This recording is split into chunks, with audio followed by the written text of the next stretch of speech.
이 17장은 주님이 이 지상에서 기도하신 기도문 중에 가장 긴 기도문입니다. 그래서 1절부터 9절까지는 주님 자신을 위한 기도고 9절부터 19절까지는 그 제자들을 향한 기도이며 20절부터 마지막 26절까지는 그들의 말로 인하여 예수를 믿게 된, 즉 온 교회를 위한 기도의 내용이라고 여러분이 생각을 하시면 됩니다. 주님의 십자가를 앞두고 있는 가운데서 주님이 지금 기도하시는 말씀이에요. 그러니까 가장 중요한 것, 우리가 기억하고 우리가 생각하고 우리가 얻고 주어지는 것이 무엇인가의 가장 큰 요약들이 이 17장 안에 다 요약이 되어 있습니다. 이 기도문은 14장부터 이미 시작이 되죠. 너희는 마음에 근심하지 말라. 하나님을 믿으니 또 나를 믿으라. 내가 너희를 위하여 거처를 예비하러 가노니 그 거처가 예비이 되면 내가 다시 와서 너희를 나 있는 곳에 영접하리라로 시작되는 그 말씀이 오늘 17장 기도문으로 끝나고 있다는 것을 여러분들이 아셔야 됩니다. 그래서 17장 기도의 첫 번째 내용을 보면 하나님의 영광으로부터 시작이 되어 기도의 마지막 끝나는 것도 하나님의 영광으로 끝난다는 사실들을 여러분이 여기서 잘 인식들을 하셔야 돼요. 본문 말씀을 한번 잘 보세요. 자, 내가 비옵는 것은 이 사람들만이 위함이 아니요 그들의 말로, 즉 복음을 증감으로 말미암아 그를 통하여 나를 믿는 사람들로 위함이다. 이렇게 시작이 됩니다. 그러니까 예수를 믿게 된 모든 하나님의 백성들, 모든 교회를 위해 지금 기도하는데 기도의 내용이 이렇습니다.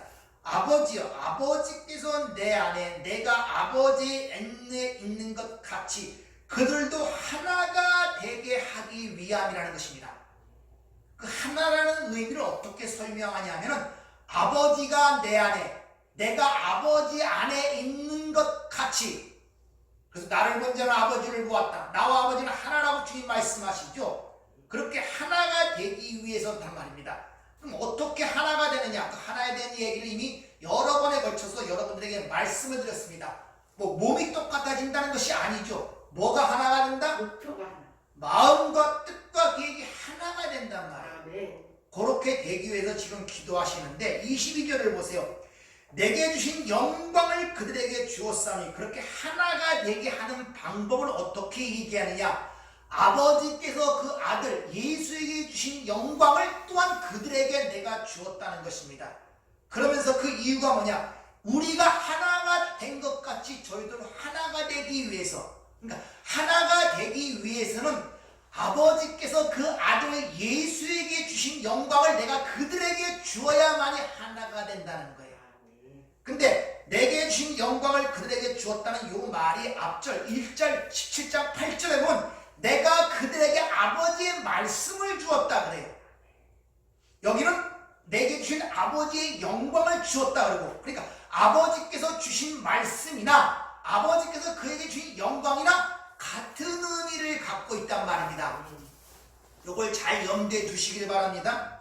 그런 다음에 왜 그렇게 하냐? 그들도 하나가 되기 위해서. 그래서 내가 그들 안에 있고, 내가, 즉 예수가 내가 너희 안에 있고, 어떻게? 요한 15장에 보면 내 말이 너희 안에 있고 말씀이 우리 안에 있단 말입니다. 말씀이 진리, 씨, 생명. 또 그렇게, 그래서 아버지께서 내 안에 계시어 그들로 온전함을 이루어 하나가 되려 함은, 이렇게 얘기합니다.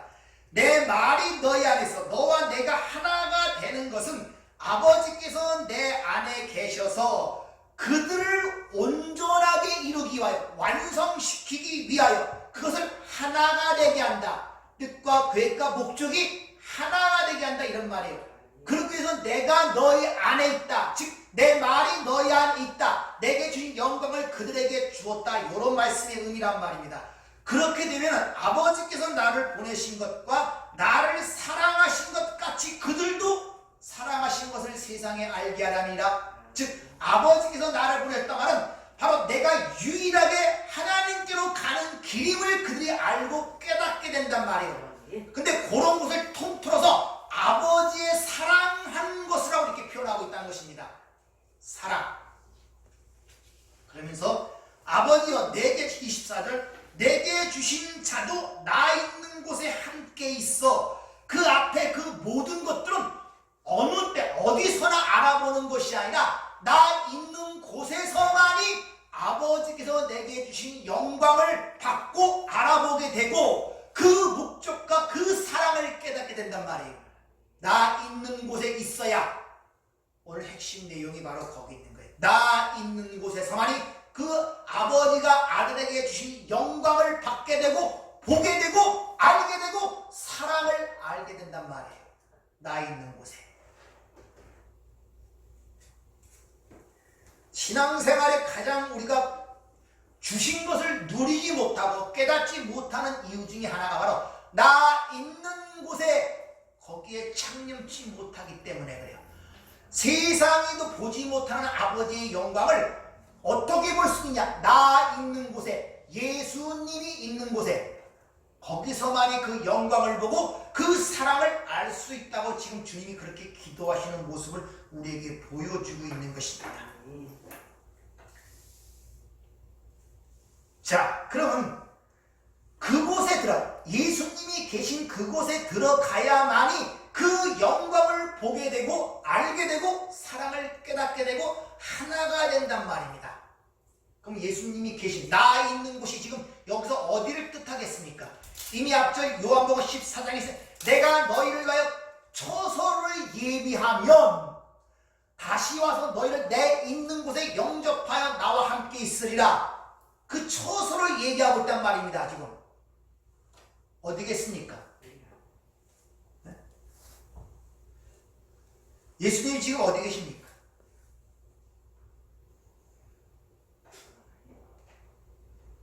십자가의 사역을 이루고 어디 계십니까?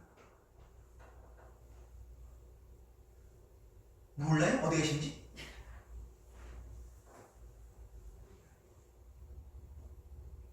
여러분 순천에서 예수님 어디 가셨습니까?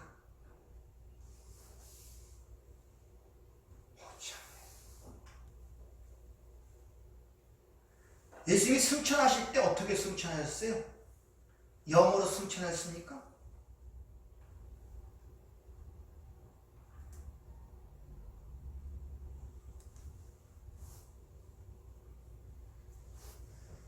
어떻게 승천하셨어요? 육신을 입고 승천했습니까? 영으로 승천하셨습니까? 그것도 불분명합니까? 그냥 성경에 그렇게 써있으니까 뭐 어떻게 모르지만 같다 그렇게 생각하십니다. 예수님은 몸을 입고 승천하셨어요. 지금 어디에 계시냐? 하나님 나라의 보좌 우편에 앉아 계시다고 성경은 얘기하고 있고 사도행전의 7장에 보면 스데반 집사가 순교할 때 하늘 보좌 우편에 서셔 계신 모습이 그려지지 않습니까? 예수님은 지금 승천하셨는데 영으로 보이지 않는 영으로 승천하신 것이 아니라 부활체 육신을 갖고 승천하였음을 성경은 우리에게 얘기해주고 있단 말입니다. 신령한 육체를 갖고 지금 하나님 보좌 우편에 앉아 계신단 말입니다. 믿습니까? 아멘.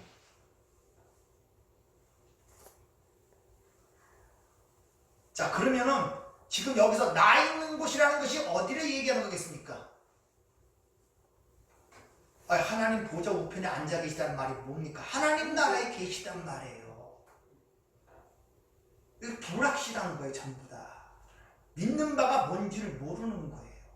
그냥 막연한 거예요. 하나님 나라라 그러니까 뭔가 모르지만 이 세상의 고통과 그런 것이 싹없고 내가 좋아하는 것만 어떤 잔뜩 있는 그런 영역적인 그런 면으로 하나님 나라를 생각하고 있단 말입니다. 성경은 여기 있다 저기 있다 너희 안에 있다 그러고 하나님 나라를 가지고 온 분이 예수인데, 자, 그러면 이렇게 물어보겠습니다. 예수님께서 하나님의 아들이 이 땅에 살았잖아요. 이 땅에 사셨잖아요. 그분이 이 땅에 사신 삶이 세상의 삶을 살았습니까? 하나님 나라의 삶을 살았습니까? 하나님의 나라. 어떻게 하나님 나라의 삶을 살았다고 보십니까? 하나님의 생명, 하나님.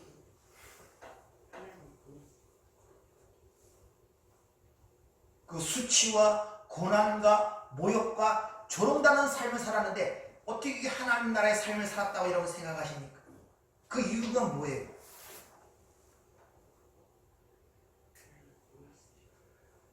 질문을 통해서 여러분들의 지금 눈을 여는 거예요. 여러분 현실을 어떻게 봐야 되고 보이는 것을 어떻게 생각하고 판단돼야 되는가를 지금 그 눈을 열어주고 있는 과정이란 말입니다. 예수님이 이 땅에 수치와 고난과 조롱 속에 가장 처참한 십자가의 죽음을 죽었단 말입니다. 근데 그걸 어떻게 하나님 나라의 삶이라고 여러분 지금 얘기하고 계시냐 말이에요.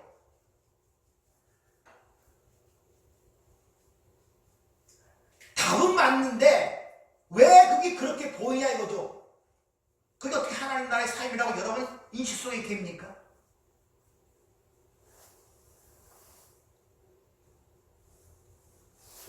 그러니까 내가 말하는 바가 뭔지를 모르는 거예요. 하나님의 삶이 뭔지 모르는. 예수님의 아들이시니까 이 땅에 가서 산 게 하나님의 나라의 삶을 샀겠지. 이런 비상적 생각으로 가는 거예요. 그러다 보니까 내 삶이, 그럼 여러분의 삶은 지금 하나님 나라의 삶을 삽니까? 세상의 삶을 삽니까?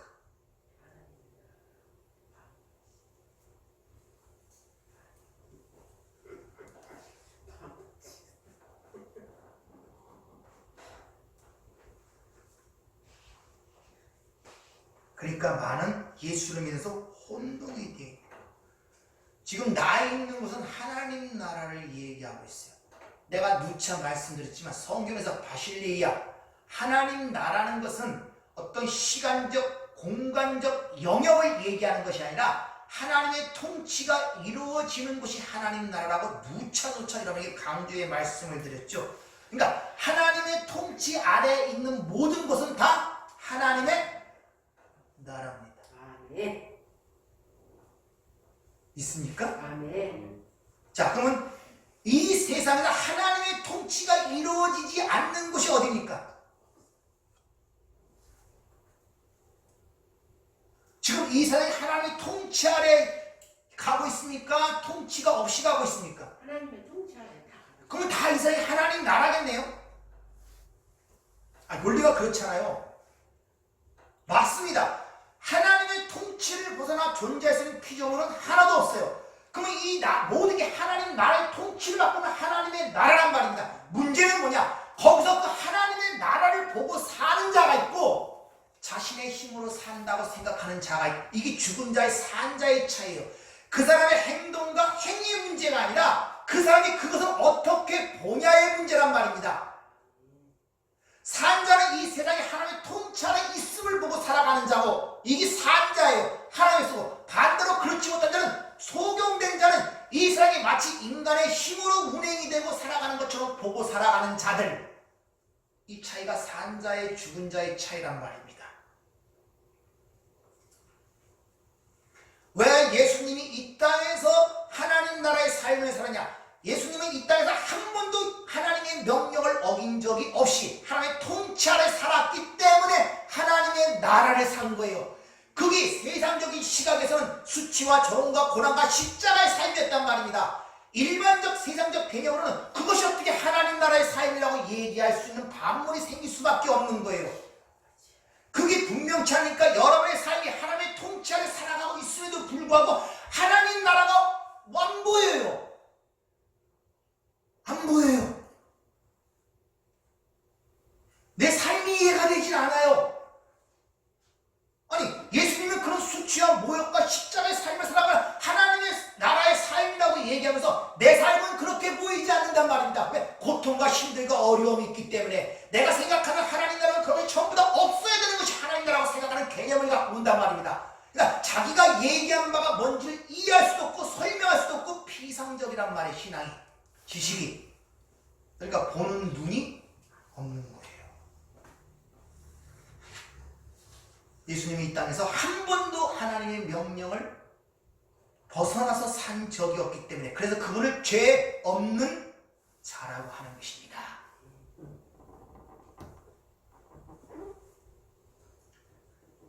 죄라는 것은 누차 말씀드린 어떤 비도덕적이나 비윤리적이나 어떤 실정법을 어긴 것을 성경은 죄라고 하지 않습니다.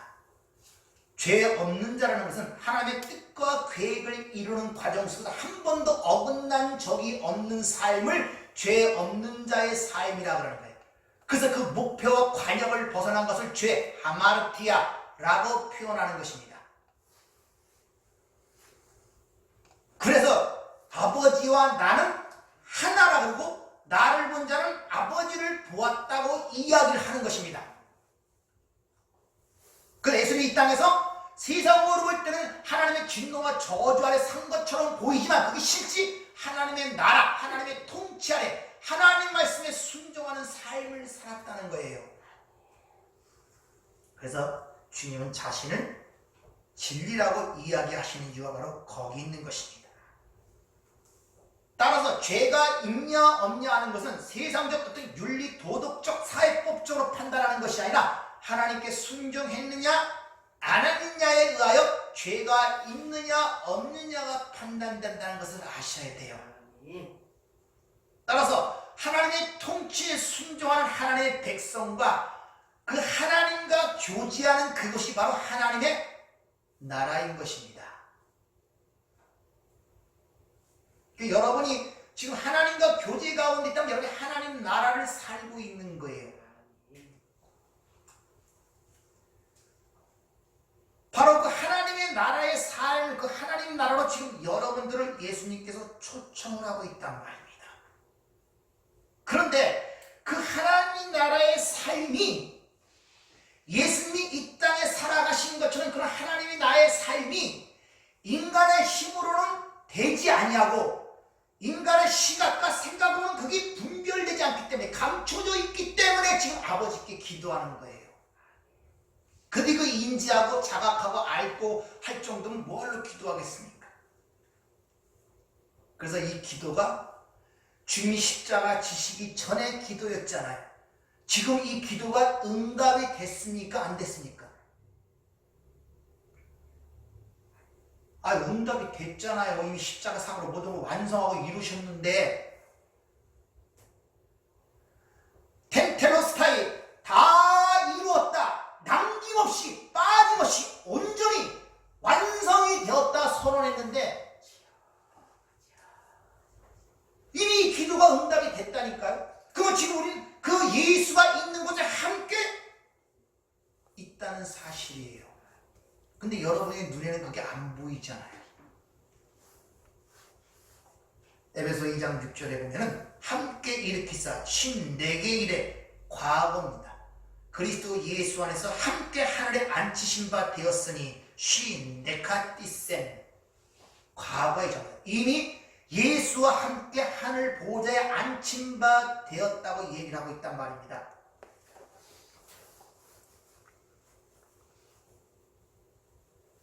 근데 그 하나님의 삶이 하나님 나라의 삶이 어떤 걸 가르쳐 나 있는 곳에 오면 거기 있으면 아버지가 내게 주신 영광을 그들이 보게 된다 이렇게 말을 하십니다.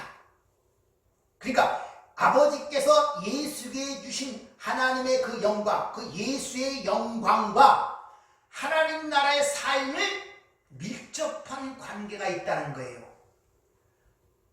아시겠습니까? 아버지가 그 아들 예수께 주신 영광과 하나님 나라의 삶이 밀접한 관계를 갖고 있단 말입니다. 그러니까 아버지께서 그 아들이 준 영광이 무엇인가를 알게 되면 하나님의 나라의 삶이 무엇인가를 알게 된다 이런 말이에요.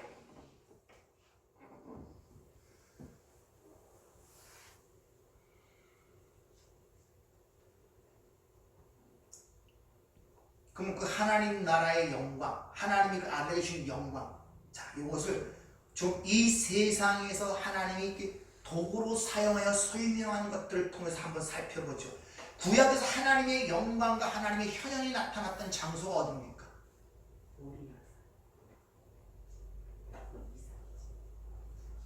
쉬운 말로 하나님의 영광, 하나님의 임재가 있던 하나님의 집이 뭐라고 얘기합니까? 구약에서는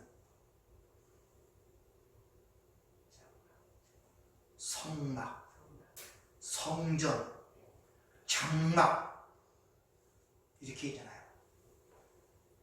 그래서 그 하나님의 성막, 지성소에 하나님의 영광, 쉐키나가 거기에 있었다 그러죠.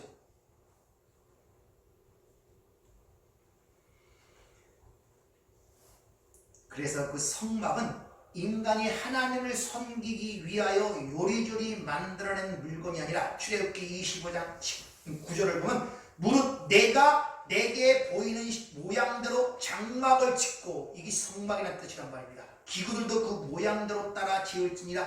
구약의 이스라엘 백성들이 지었던 성막은 그들이 고안해서 만들어낸 것이 아니라 모세가 시내산에서 하나님께서 하늘의 것들을 보여준 모형을 따라 이 땅에 지어진 것이 성막이란 말입니다. 그 안에 하나님의 영광, 하나님의 임재가 그 안에 있었단 말입니다. 그러니까 성막이라는 것은 하나님의 영광을 보여주고 하나님의 현현을 보여주는 이 땅에 보이는 하나의 교보제고 도구였단 말이에요. 그래서 출애굽기 40장 34절을 보면 구름이 회막을 덮이고 여호와의 영광이 성막에 충만하매 모세가 회막에 들어갈 수 없었으니 이는 구름과 회막에 덮이고 여호와의 영광이 성막에 충만하였더라. 하나님의 여호와의 영광이 드러나는데 그것이 가시적으로 어떻게 보이는 현상, 구름으로 드러났어요. 그 구름과 영광이 같이 동격으로 쓰이고 있단 말입니다. 근데 신기한 것은 그 하나님의 영광을 가시로 보낸 그 구름이 드러날 때마다 오히려 그 구름은 하나님의 영광을 가리는 것으로 등장한다는 것입니다. 가리는 것으로. 그러니까 구름은 항상 성경에서 어떤 하나님의 영광을 감추거나 그런 걸 숨기는 도구로 구름이 등장해요. 시편 18편 10절을 보면 구름을 타고 다니시며 바람 날개를 타고 높이 오르셨도다. 그가 흑암을 그 숨을 곳으로 삼으사 장막같이 자기를 두르게 하시며 곧 물의 흑암과 공중의 빽빽한 구름으로 그리하시도다. 당신의 임재와 영광을 흑암과 구름으로 감추셨대요. 자, 왜 우리가 그 하나님의 영광을 인지하지 못하냐? 하나님의 영광이 세상에 드러날 때는 누구나 볼 수 있는 모습으로 드러나는, 감추어진 모습으로 드러난다는 거예요. 감춰진 모습으로. 왜 그렇게 하나님의 영광이 이 가시적인 세상에 감춰진 모습으로 나타나느냐면, 물론 죄인된 인간이 거룩한 하나님을 대면할 때는 그 죽음 아닙니까? 그런 면도 있지만 거기에는 아주 중요한 메시지를 전하는데, 즉 먼저 하나님의 영광이라는 개념들을 말씀드렸죠. 하나님의 영광을 돌린다, 하나님의 영광이 드러난다는데 그게 뭘 뜻하는 거라고요? 빛이 번쩍번쩍하는 게 하나님의 영광 드러나는 겁니까? 하나님의 뜻과 계획이 현재 가시적으로 나타나는 상태를 하나님의 영광이 드러났다 그러는 거예요. 이 세상 만물이 하나님의 영광을 위해 창조되었다, 이 말은 이 보이는 것들을 통하여 하나님의 생각과 뜻과 계획이 드러난 것을 하나님의 영광으로 나타났다, 이렇게 얘기하고 있단 말입니다. 여기까지 이해가 되시죠? 그런데 그 하나님의 영광이 이 보이는 세상에서 가시적으로 드러날 때 세상적인 개념과 가치관으로는 그걸 알아볼 수가 없게 드러난단 말이에요. 세상적인 가치관과 세계관으로는 그것이 하나님의 영광으로 보여지지 않게 드러난단 말입니다. 전혀 다른 모습으로 드러난다는 거예요. 그래서 성경에 보면은 이 세상에 하나님의 영광을 위해 창조되었으면 하나님의 영광이 어디나 다 있잖아요. 무소부지하시고 편지하신 분이기 때문에 어디든지 하나님의 영광이 다 드러나 있습니다. 근데 구약에서는 유독 세키나, 즉 하나님의 영광이 드러나는 지성소만 있다고 그렇게 얘기한단 말입니다. 왜 그러냐? 그것은 그를 통하여 하나님께서 우리에게 뭘 가르치고자 그런 말씀을 하시는 거예요. 당신의 백성들에게. 그러므로 구약의 성막이나 성전은 하나님의 영광과 하나님의 현현이 나타나는 장소였단 말입니다. 자, 그러면 그 이 땅에 하나님에 의하여 그 모세에게 명령하여 준 성막을 통하여 하나님의 영광이 어떻게 드러나는가를 설명했을 거 아니에요. 그렇기 때문에 성막을 주신 것이고, 쉬운 말로 얘기하면 원래 인간이 하나님의 영광을 위해 창조되었다 그러죠. 우리가 그 하나님의 영광을 계시하는 자로 살아가야 되는데 우리는 죄로 인하여 그게 어두워지고 못 내놓는단 말입니다. 못 알아먹어요.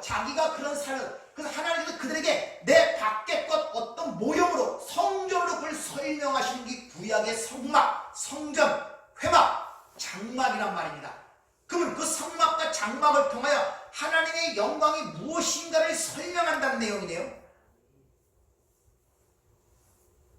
그러니까 성막 구조를 보면 제일 문을 들어가면 번제단이 있고 첫 번째, 그리고 물두멍이 있고, 그리고 성소가 나와요.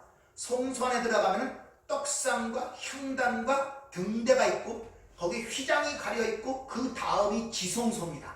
그 안에는 언약궤가 있고, 거기 하나님의 영광이 자수하는 것입니다. 이 순서가 성막을 만든 순서고 성막의 구조란 말입니다. 그러면 그걸 통하여 하나님의 영광이 무엇인가를 우리에게 설명하고 있는 거예요. 번제단에서는 무엇입니까? 어린 양의 피값, 어린 양으로 대표되는 그 제물이 피가 뿌려져서 제물이 불살려져 하나님께 드려지는 게 번제단 아닙니까? 이게 제일 먼저 하는 일이란 말입니다. 즉, 그러므로 그 제물을 드린 자의 죄가 사해지는 것이 번제란 말입니다. 수요 시간에 우리 배웠잖아요.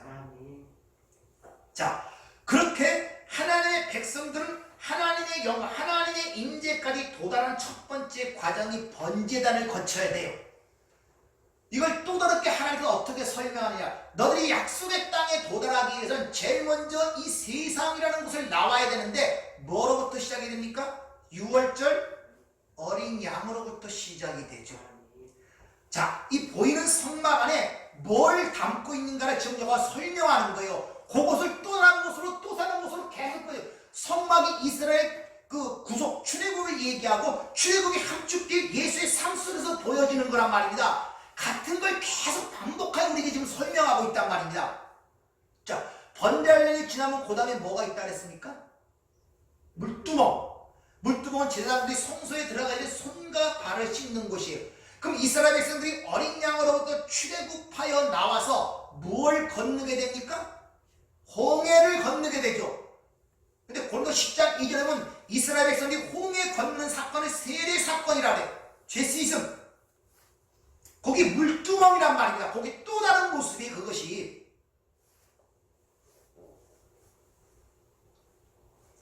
그리고 성소에 들어가게 되면 떡상, 또 등잔대, 향단, 이 세 가지가 있죠. 그럼 이스라엘 백성들이 출애굽 과정에서 이 세 가지를 뜻하는 게 뭡니까? 만나, 불기둥, 구름기둥. 성소 안에 들어가 있는 그 세 가지가 그들의 이 백성의 삶 속에 광야 40년 생활 속에 그렇게 또 보여지고 있단 말입니다. 그리고 하나님이 있는 곳, 임재, 지성소, 그 안에 들어갈 때 요단강을 건너 약속의 땅, 하나님 나라에 들어가는 그 출애굽 전체의 내용이 그들에게 주어진 성막 속에 압축이 되어 있는 거예요. 아시겠습니까? 그래서 이스라엘 백성들의 출애굽 전체의 내용은 성막이 하나님의 영광을 현시하고 하나님의 현현을 선시하는 것처럼 이스라엘 백성의 출애굽 그 여정의 전체가 하나님의 영광을 드러내는 과정이었단 말입니다.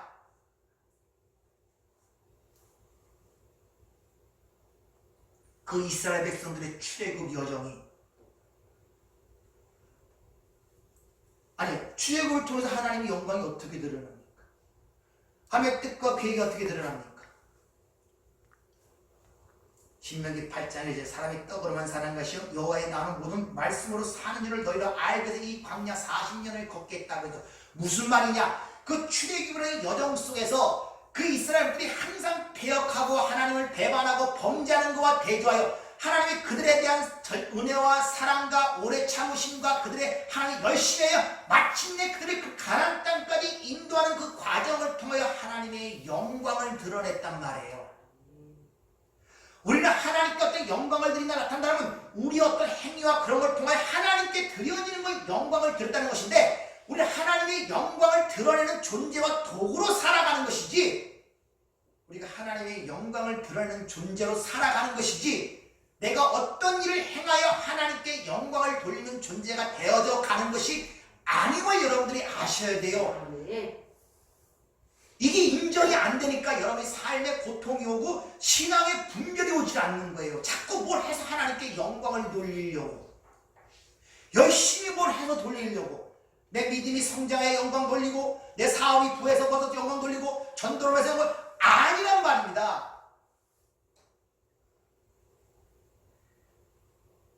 이스라엘 백성들이 광야 40년 동안 하나님께 영광 돌린 게 뭐가 있습니까? 10번이나 나를 배역하고 반역했다고 민수기는 기록하고 있잖아요. 네?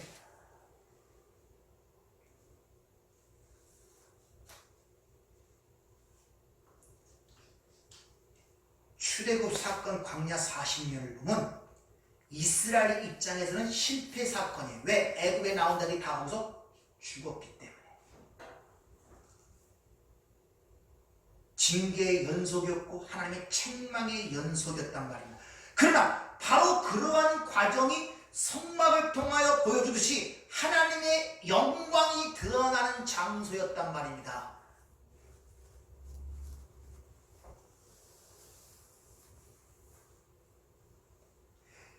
여러분이 하나님의 백성이 확실하려면 지금 여러분들이 어떻게 보시고 생각하든 간에 지금 하나님의 영광이 이루어져가고 나타나는 삶을 살고 있다는 것을 여러분이 아셔야 된단 말이에요. 내 입장에서는 그게 그렇게 보이지 않는단 말이에요. 삶에 고통이 오고 어려움이 오고 질병이 오고 답답함이 오고 희망이 없어지고 다양한 거예요. 그래서 애굽에 나온 모든 이스라엘 백성들이 광야에서 죽는 거란 말이에요. 근데 그것이 하나님의 영광을 드러내는 과정이었다면 그걸 인정하지 못하면 그게 힘든 거예요, 인생이. 그걸 이겨내지 못하니까 좀 힘들고 어려운 사람은 하나님이 나를 벌하시나 징벌하시나 맨날 이런 생각으로 채워지고 거기에 집착하고 있는 거예요. 거기에. 그러니까 자유롭지 못한 거예요. 항상 삶에 흔들림이 와요. 왜? 내가 생각하는 하나님의 영광이 나타나는 그 개념은 세상적 개념을 갖고 있더니 뭐든지 잘 되고 뭐든지 되어지고 해야 된다는 생각들로 꽉 차고 있단 말입니다. 즉 내 영광을 드러내야 내가 생각하는 영광. 그러면 그 하나님의 영광을 드러내는 삶이 이스라엘 백성들의 출애굽의 여정 거기서 우연적이고 우발적인 사건이 있었겠습니까? 없지요. 그 모든 하나님의 계획, 작정과 예정 속에 일어나는 일이었다는 것입니다. 이게 인정이 되십니까? 이게 인정이 잘 안 되죠. 왜? 내 계획과 주장과 목적이 있기 때문에. 아직도 그게 포기가 되지 않아요. 죽을 때까지 하기가 포기가 되질 않아요. 계속 그 길로 원하고 그 길로 가기를 원합니다. 왜? 날 때부터 곁길로 가도록 난 자기 때문에 그래요. 그 사람이 특별히 나빠서 그런 것이 아니라. 근데 뭘 문제냐? 그렇게 가더라도 하나님의 말씀에 그런 자신이 인정이 돼야 돼요. 그래서 하나님의 은혜가 필요합니다. 주님의 십자가가 필요합니다. 성령의 도우심이 필요합니다. 말씀이 필요합니다. 이쪽으로 가야 되는 자가 바로 살아있는 자고 하나님의 백성이란 말이에요.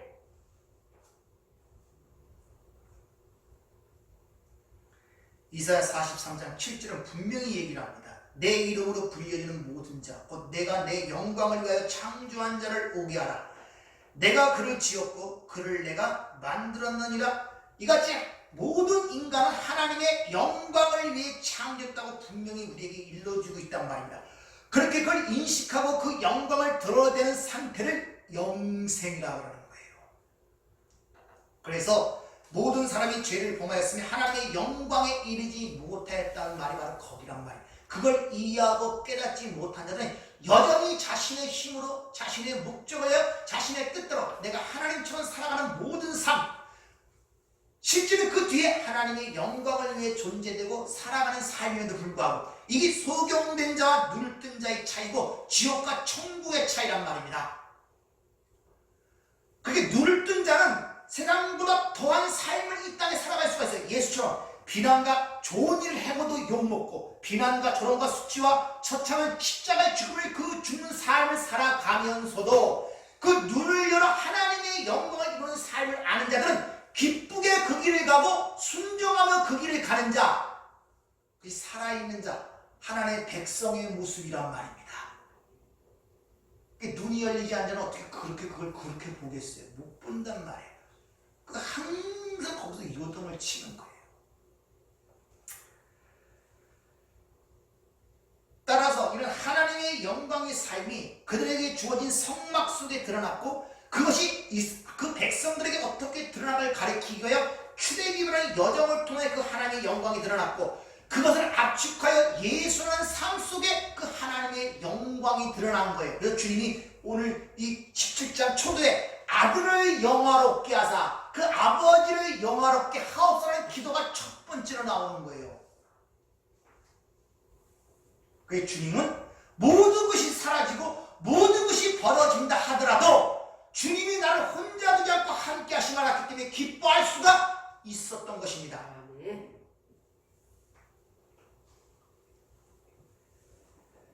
자, 그러면 예수님의 삶을 어떻게 성경은 설명하는가 잘 보세요. 예수님은 유월절 어린 양으로 제물이 되어 번제단에서 태워 하나님께 드려진 것이 바로 십자가의 사건입니다.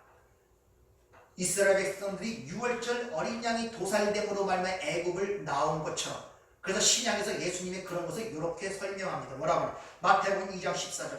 요셉이 일어나 밤에 아기와 그 어머니를 데리고 애굽으로 떠나가 헤롯이 죽기까지 거기 있었으니 이는 주께서 선지자를 통하여 말씀하신 바 애굽으로부터 내 아들을 불렀다 함을 이루려 하시니라.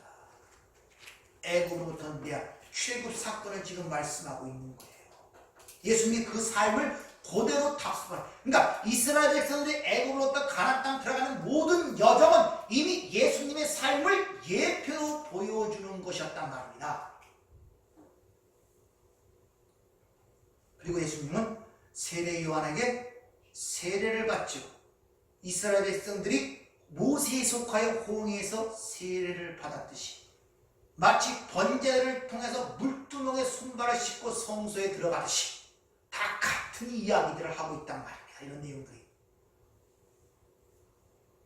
그리고 이 세상에서 하늘의 생명을 주는 생명의 떡으로 하늘의 빛으로 살아 모든 하나님을 완전히 계시하시고 다 이루었다고 돌아가신 분이 예수님이란 말입니다. 그래서 예수님 자신의 삶을 이렇게 성전이라고 해요. 성막, 하나님의 영광이 있는 그 삶을 살다 갔단 말입니다. 그래서 예수님 스스로 자신을 성전이라고 그러죠. 요한복음 2장 19절. 예수께서 대답하여 이르시되 너희는 이 성전을 헐라 내가 사흘 동안에 일으키리라. 유대인들이 이르되 이 성전은 46년 동안 지었거늘 내가 3일 동안에 일으키겠느냐 하더라. 그러나 예수는 성전된 자기 육체를 가리켜 말씀하신 것이다. 이렇게 이야기를 하고 있단 말이에요. 성전된 삶, 또 다른 말로 하나님의 영광을 위한 삶, 또 다른 말로 하나님의 뜻과 계획을 온전히 이루는 삶, 죄 없는 자의 삶, 이런 삶을 살다 가셨단 말입니다. 근데 그것이 그 하나님의 영광이 세상에 보여질 때는 한마디로 압축하여 십자가의 삶으로 보였단 말이에요. 그러니까 여러분의 삶 속에 나타나는 모든 것에서 이런 시각으로 하나님이 일하심을 보고 있냔 말이에요. 이 신앙의 가장 중요한 핵심입니다. 여러분의 삶 속에 그걸 보고 있냔 말입니다. 그걸 하나님이 일하심을. 그걸 못 보니까 계속 세상적인 관점으로 하나님의 영광을 보이려고 해요. 보이는 것으로 자꾸 보이려고 해요. 이 세상적 가치관과 세계관이 변하지 않으면 절대 삶을 이해할 수가 없다니까요. 보이는 것으로 살아갈 수밖에 없고 보이는 것에 의해 희노애락이 왔다 갈 수밖에 없단 말입니다. 내가 가진 평강, 내가 가진 기쁨을 너에게 주었다고 이야기를 함에도 불구하고 하나님 나라가 너희한테 이루어지고 있다고 얘기함에도 불구하고 감지가 안 되는 거예요. 마치 소경처럼. 그러니까 모든 면이 답답하고 힘들고 어려운 거예요. 내 삶이 왜 이렇지? 왜 이렇지? 내 삶이 왜 이렇지? 내 삶이라는 기준으로 어디에 두고 있냐는 것이죠, 여러분들. 여러분의 삶이 어디 있습니까?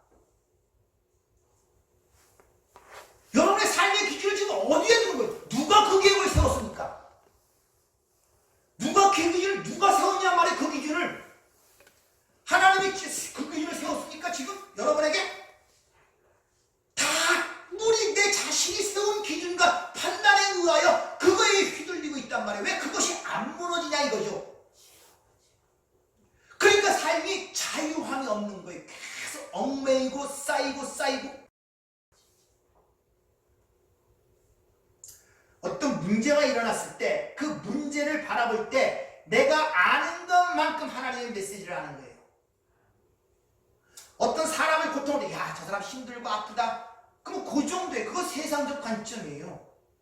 그걸 통해서 모든 하나님이 영광 속에 살아간다는 그 말을 인지한다면 믿는 자나 안 믿는 자나 이 세상의 역사나 모든 환경이 하나님의 영광, 하나님의 메시지를 갖고 지금 드러내고 있단 말입니다.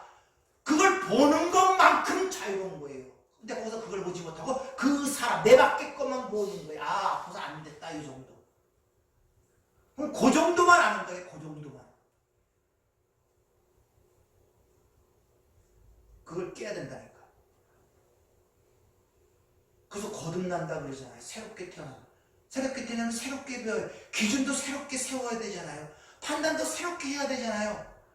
근데 여전히 예수 믿기 전서부터 갖고 있던 자신의 인생관과 가치관을 기준으로 하여 그 판단을 중점으로 하여 그걸 잡들하여 여전히 자신의 중심에 서갖고 하나님의 영광을 가리는 일을 하면서 그것이 마치 신앙생활인 것처럼 믿음인 것처럼 위장을 하는 일들이 얼마나 많냐 이러는 것이죠. 이런 실상을 깨달아야 됩니다. 따라서 성도의 삶은 자기의 영광에는 하나님의 영광을 위해 사는 삶으로 나타나야 한단 말입니다. 또 다른 말로 하나님의 성전으로 살아야 한다는 그 말이에요. 그래서 그들에게 내게 주신 영광을 그들에게 주었다는 거예요. 나 있는 곳에 있다면은 니들이 아버지께서 내게 주신 영광을 내게 너에게 주었고 그 영광이 무엇인가를 보게 될 것이다. 너희들의 삶 속에 하는 모든 예수께서 하나님의 일하심을 보게 될 것이다. 그러면 너희들이 나와 같이 세상이 줄 수 없는 기쁨과 평강 속에 세상을 살아갈 수 있고 자유롭게 살아갈 수 있고 어떤 환경과 여건 속에서 너희 마음의 평안을 잃지 않을 것이다. 그건 너희 힘으로 할 수 있게 하나님 도와주세요. 이렇게 지금 기도하고 있단 말입니다. 아멘. 하나님 도와주세요. 아멘. 쉽지가 않거든요. 어찌 보이지 않는 것을 보면서 보이지 않는 그 삶을 살아가는 게 어찌 쉽겠습니까?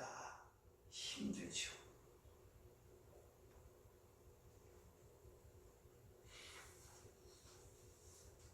그래서 예수님이 오시기까지 이 인류의 역사를 이렇게 요약을 하고요.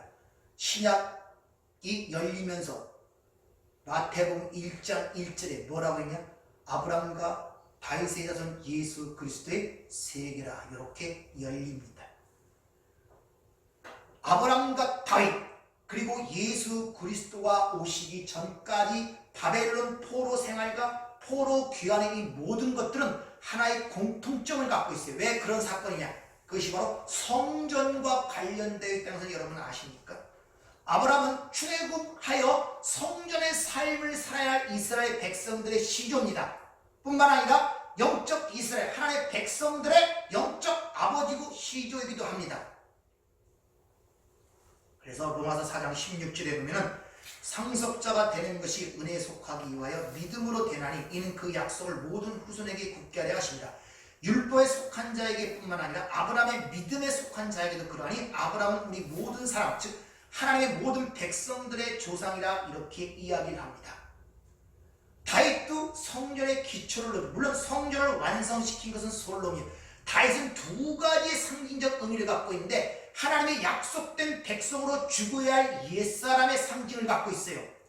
그 성전은 기초를 놓지만 완성되면 그래서 다윗의 그 죽음으로 인하여 새롭게 새 사람으로 탄생되는 모습이 솔로몬을 통해서 완성되기 때문에 솔로몬의 성전을 완축하는 겁니다. 그러나 이스라엘 유대인들에게 주어진 약속의 후손은 다윗의 후손으로 오기 때문에 반드시 다윗의 후손으로 와야 약속된 성전이 완성된단 말입니다. 그래서 아모스 9장 11절 그날에 내가 다윗의 무너진 장막을 일으키고 솔로몬의 장막, 솔로몬의 성막을 일으킨다는 것이 아니라 성전을 일으키는 것이 아니라 다윗의 무너진 장막을 일으키고 그것들의 틈을 막으며 그 허물을 일으켜 옛적과 같이 세우고 이렇게 얘기합니다.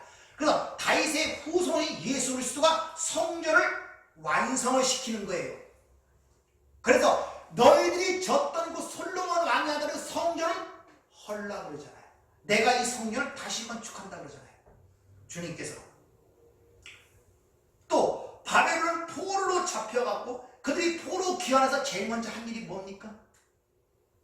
성전 건축, 성전 그 이야기를 에스겔 전체가 얘기를 하잖아요. 옛 성전에 하나님의 영광이 떠나가고 측량자에 의해 무너지고 새 성전이 건축되고 하나님의 영광이 들어와 여호와 삼마 거기에 하나님의 거기에 계시더라. 그러니까 모든 게 성전과 관계되어 있단 말입니다. 왜? 그 성전은 하나님의 영광이 드러나는 장소였기 때문에.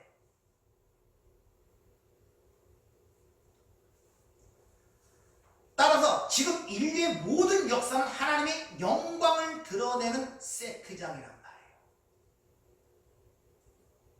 근데 세상 사람들은, 믿지 않는 자들은 하나님의 성전을 알아먹지를 못하는 거예요.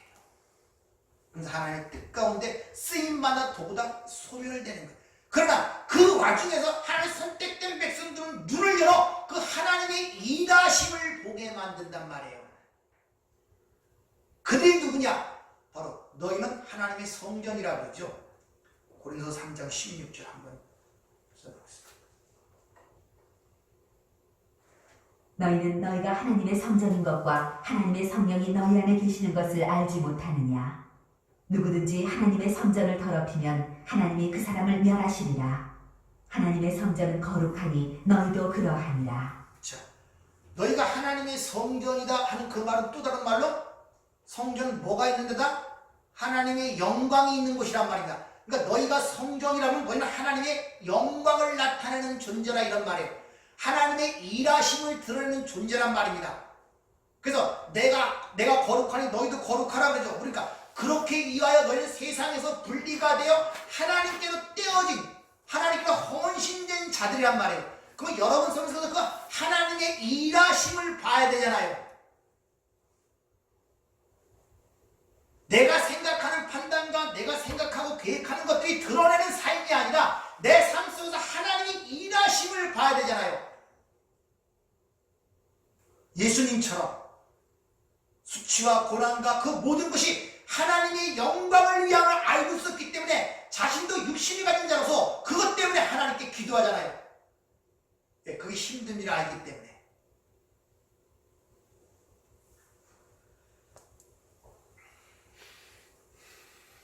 따라서 여러분은 지금 예수 그리스도가 계신 그곳에서 예수와 함께 연합이 되어 그 예수의 주신 영광이 주어진 자들이고, 아시겠습니까? 그리고 그 삶을 살아가도록 지금 되어 있는 자들이란 말입니다. 따라서 여러분의 인생은 하나님이 없이 나타나는 것들이 하나도 없어요. 우발적이나 우연적인 일들이 없단 말입니다. 그럼 모든 곳에서 메시지를 읽어내고 그 하나님의 뜻과 계획과 하나님의 의지, 하나님의 오래 참으심과 사랑과 은혜를 발견해야 되잖아요. 그래서 우리의 창조를 선택하여 예수 그리스도로 만약 자기 아들들이 되게 하신 이유를 그 은혜의 영광을 찬송케 하랍니다. 이것이 내 삶 속에 일하시는 하나님을 보는 자들이고, 하나님의 영광, 내 삶 속에 일하시는 그 영광을 통해 하나님의 일하심을 보는 자들의 삶의 모습이란 말이에요. 우연적이고 우발적으로 일어나는 사건들이 아니라, 그러니까 어떤 사건을 볼 때 그걸 일어나도 이건 인간이 하지 말아야 될 것, 이렇게 싫어, 저거 간도, 그럼 그 정도만 읽어내는 거예요. 그럼 그 삶이 그걸로 끝나는 거예요. 그걸로 힘들 뿐이고 피할 문제고 없어질 문제고 도망갈 문제로만 보인단 말입니다. 거기서 나에게 하시는 하나님의 말씀, 생명의 말씀으로 들리지 않고 하나님의 영광을 보지 못한단 말이에요. 이게 얼마나 답답한, 그것뿐이 못 읽어내는 거예요. 어떤 질병이 생겼거나 가정이 됐거나 또 가정이 부하거나 하여튼 세상만사 모든 환경과 여건과 조건 나타나는 모든 것들도 하나님이 말씀하시고 가르치는데 못 알아보니까 세상적으로만 보고 거기서 끝나는 거예요. 그러니까 무슨 기쁨이 있고 자유함이 있고 눈이 열림을 통하여 삶에 어떤 자유함을 가질 수가 있겠습니까? 항상 거기서 붙들리는 거죠. 그게 가장 큰 문제란 말입니다. 벗어나지는 못하는 거예요. 사슬에 매어서. 그리고 거기에 속는 거예요. 계속 보이는 현실을 던지는 거예요. 그 던지는 것도 하나님의 영광 속에서 보게 되면 다 하나님의 은혜고 사랑이고 감사이고 나의 성숙시키는 과정임을 알게 되기 때문에 감사하게 되고 기뻐하게 되는데 그렇게 보이지 않아요. 이것이 계속 보여요. 네. 내가 생각하는 하나님의 영광이라서는 돌려 말하면 내가 원하는 것이 되어질 때 하나님의 영광. 골 넣는 자가 골을 넣어야 하나님의 영광이고, 돈을 버는 자는 돈을 벌어야 영광이고, 성공하는 자는 성공을 해야 영광이 되고, 자식 되는 자식이 잘 돼야 영광이 되지, 안 되면 영광도 아니고 돈 못 벌도 영광 안 되고. 왜? 그건 전부 다 내 뜻과 어긋나는 거기 때문에 내가 하나님이란 말입니다. 이걸 우상숭배라 그래요. 조심들 하셔야 됩니다. 아멘. 세상은 밖에 있는 것이 아니라 내 안에 있는 거예요. 아멘. 너희 안에 하나님 나라가 있다고 주님이 이렇게 강력하게 말씀하시는 거예요. 아멘. 하나님이 하시는 모든 일은 우리 자신이 중요한 것입니다. 밖이 중요한 것이 아니라. 왜? 내 백성을 만들어내기 때문에. 그래서 졸지도 주무시다냐고 심장이 뛰어가 침 삼킬 순간도 내버려 두지 아니하시고 우리를 징책하시고 이끌어가시는 하나님의 열심이란 말입니다. 그걸 사랑이라 그래요. 아버지께서 내게 주신 영광을 행해서 아버지께서 그것을 아버지 나를 사랑하심으로 그걸 줬대요. 그리고 저들에게 내가 그 영광을 주는 이유도 아버지께서 나를 사랑하신 것 같이 저들도 사랑하신 것을 세상으로 알게 하기 위해서 그 영광을 줬대요. 아멘. 거기서 하나님의 사랑이 보여지고 느껴져야 된단 말입니다. 왜 나 같은 죄인이 아멘. 나를 그거로 이끄셨습니까? 아멘. 이것이 보여져야 그 사랑을 알게 되는 거예요. 자식이 잘 돼서 집 사주고 차 사주면 여러분 기뻐하고 즐거워하고, 물론 그때는 그래요. 그게 영속될 것 같습니까? 그게 사랑으로 느껴지는 것 같아요? 아니, 그때만 좋아요. 그때만. 조금 싫은 소리 하면 대번 서운합니다. 대번 서운해요. 그런 걸로 하나님 판단하지 마세요. 여러분의 소망은 이 땅에 있는 것이 아니라 하늘에 있어요. 아멘. 너희는 하나님 예수 안에서 너희 생명이 감춰져 하나님 보좌 우편에 지금 앉아있어. 그러니까 너희들은 그 위의 것을 찾고 위의 것을 생각하시잖아요. 위의 것을 생각하라고. 위의 땅의 것을 찾지 말고 땅의 것을 생각하지 말라 그러잖아요. 왜? 그래야 예수 그리스도 나타날 때 함께 그 영광 중에 나타나기 때문에. 이 하나님의 영광에 대해서는 이 시간에 좀 더 자세하게 살펴보도록 하겠습니다. 기도하겠습니다. 은혜롭고 자비로우신 아버지 하나님, 참으로 우리가 이 답답한 인생은 우리가 답답하기 때문입니다. 왜 그렇게 눈이 열리지 않냐고 보이는 것에 얽매여 살아가는지, 때로는 너무 놀랄 때도 있고 우리 자신이 너무 한탄스러울 때도 있습니다.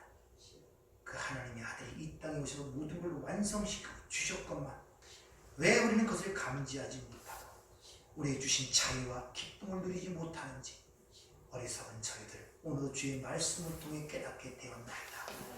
오늘 주님이 기도하신 것처럼 지금도 우리에게 기도하시기 때문에 우리는 그런 것을 찾아 누릴 수 있는 그런 하나님의 백성이 되는 줄 믿습니다.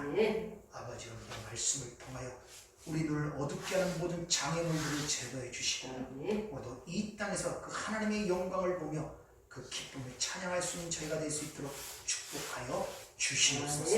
예수님 이름으로 기도하옵나이다. 아멘.